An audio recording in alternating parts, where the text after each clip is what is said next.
जिस दिन राष्ट्रीय पर्व होता है हमारा, एक तो होता है हमारा पर्व गुरु गोविंद सिंह जी का जन्म उत्सव, गुरु नानक देव जी का।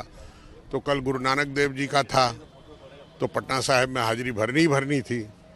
पर उसके साथ साथ आज राष्ट्रीय पर्व था। ये राष्ट्रीय पर्व वोट का दिन है। ये हमारे पूर्व पुरुषों ने संविधान बनाते वक्त ये अधिकार दिया था। ये अधिकार दिया था कि हर 5 वर्ष में अपने प्रतिनिधि का चुनाव अपने आकलन के अनुसार आप करिए। और अभी कुछ लोग मिले यहाँ पर, वो कहने लगे सर वोट परसेंटेज बहुत कम है। तो मैं समझता हूँ 5 बजे तक कंप्लीट हो जाना चाहिए। जितना वोट परसेंटेज इस बूथ का रहा है, यहाँ 3 बूथ हैं, तीनों बूथ का रहा है, उतना हो जाएगा।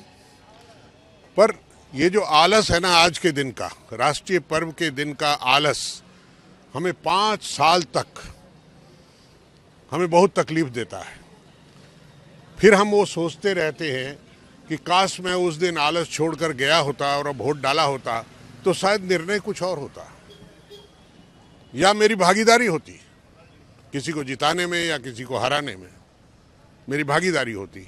तो हम आज जो बैठे रहेंगे घर पर और हम सोचेंगे कि साहब हमारे गए बगैर सब कुछ हो जाएगा, तो ऐसा नहीं है। हम जितना जीएसटी भरते हैं, दिल्ली की जनता भी उतना ही भरती है। दिल्ली में विकास है, यहाँ क्यों नहीं है? हमें क्यों अपनी नौकरी ढूंढने के लिए दिल्ली जाना पड़ता है? हाँ, हम जितना टैक्स देते हैं, चाहे इनकम टैक्स हो, चाहे जीएसटी हो, चाहे और किसी के तरह के टैक्स हो, जितना हम देते हैं उतना ही वहाँ की जनता भी देती है। किंतु वहाँ का विकास नज़र आता है, सामने दिखता है।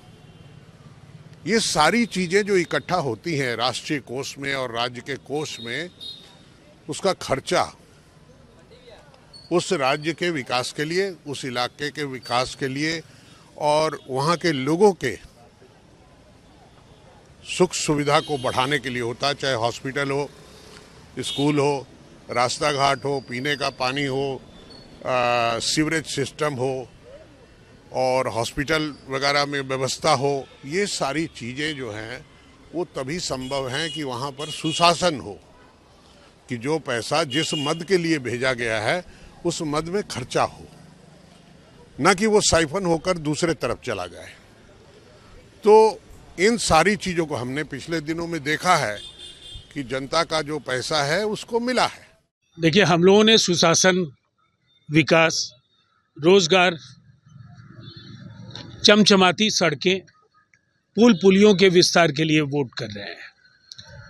और बिहार में जो 121 विधानसभा क्षेत्रों में जहां पहले चरण में चुनाव हो रहे हैं, जमीनी रिपोर्ट हमारे कार्यकर्ता यही दे रहे हैं।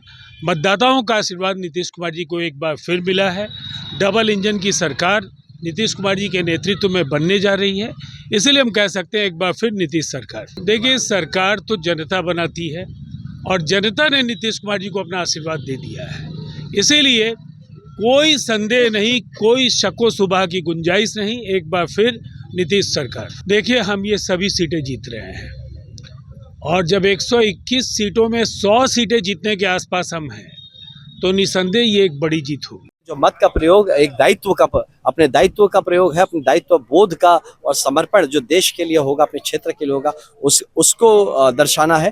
तो इसलिए अपने इस देश प्रेम को, अपने क्षेत्र के इस प्रेम को और अपने इस दायित्व को सही से निर्वहन करें। अब जल्दी से जल्दी सुबह सुबह आइए अपने मतदान केंद्र पर और अपने मत का प्रयोग ज़्यादा से ज़्यादा नंबर्स में करें। नहीं, विरोधी तो क्या है, हमारे विरोधियों को क्या नज़र से देखेंगे? हम विरोधी तो हमारे लिए पिछड़ापन है, जो अवहेलना की गई है जगह, उससे ही लड़ाई है। हमें मुद्दों से लड़ाई है, लोगों से थोड़ी लड़ाई है। 22 सीट है, 22 सीट पे मजबूती से लड़ रहे हैं और अब की बार जनता ने मूड बना लिया है और हम कहीं ना कहीं एक कॉन्फिडेंस है कि 22 में से मैक्सिमम सीट हम जीतेंगे। 22 से 22 ही टारगेट है। तो हम भी तो आईपीएस अफसर हैं, तो ये बात को क्या भूल जाते हैं? तो दबंग उमंग इतना कितना सारा आए और चले गए, तो उससे फर्क नहीं पड़ता है। ये दबंगई नहीं चलेगा, दबंग की राजनीति हटाने की जरूरत है ना। तो ये दबंगई की राजनीति, सच्चाई और सुचिता की राजनीति शुरू हो, उसका कुछ कहना नहीं है। हम लोग यहाँ पे काम देखना चाहते हैं, जमीनी स्तर पे लोगों का कितना अच्छा हो सकता है वो देखते हैं, बिहार का और बक्सर का विकास कैसे हो सकता है ये देखते हैं। जो भी अपनी ऐसी बातें करे वो स्व के बोध में ज्यादा, वो अपने आप में ही मगन है, है ना। तो जो आदमी खुद में मगन है वो क्या जनता के लिए काम करे।